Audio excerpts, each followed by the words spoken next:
In February 2016, the first Silk Road train arrived in Iran, after making a nearly 6,000-mile trip, taking just 2 weeks. This route is the start of what many are calling the New Silk Road, modeled after ancient trade roads which allowed the East and West to connect in the BC era. The new pathway is expected to revolutionize China, as well as other countries along the way. So, what exactly is the New Silk Road? Well, to get a sense of where we are today, let's look at the original Silk Road. For a long period of time, there were localized kingdoms and empires spanning the globe. But the region between China and Western Asia and Europe is not very hospitable, and crossing it back in 200 BC would have been incredibly dangerous. As a result, while trade did occur, it was much more regional, and long-distance trade routes were rare. But when the West encountered Chinese silk, demand for it outweighed the danger. The huge demand led to an entire network of trade routes crisscrossing Central Asia. Although many other goods found their way along this road, it was named after its most lucrative good: silk. Most importantly for human civilization, the increased trade led to culture sharing between the East and the West.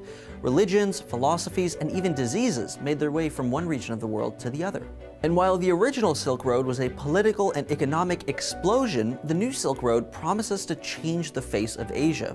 It's being hailed as the signature foreign policy initiative of Chinese President Xi Jinping, and could be the largest economic undertaking since the Marshall Plan post-World War II.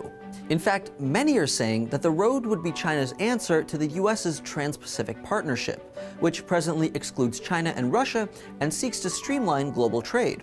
First and foremost, the new trade routes will make it easier for China to trade with former Soviet states, which have seen a sharp rise in trade since the USSR's collapse.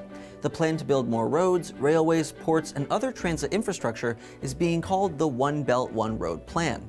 This is comprised of 2 routes: a land road running from East Asia into Western Europe, and a maritime route stretching to Southeast Asia, South Asia, and Africa by sea. Along the way, these routes will pass through as many as 60 countries and regions, covering half of the world's entire GDP. Just the China-Pakistan corridor alone is expected to cost $46 billion. And while the total cost for the project is unknown, analysts expect the road to bring in an additional $2.5 trillion of trade to China in the next decade. This long reach across Asia will serve to boost economic prosperity, but perhaps more importantly, give China greater control over its neighbors.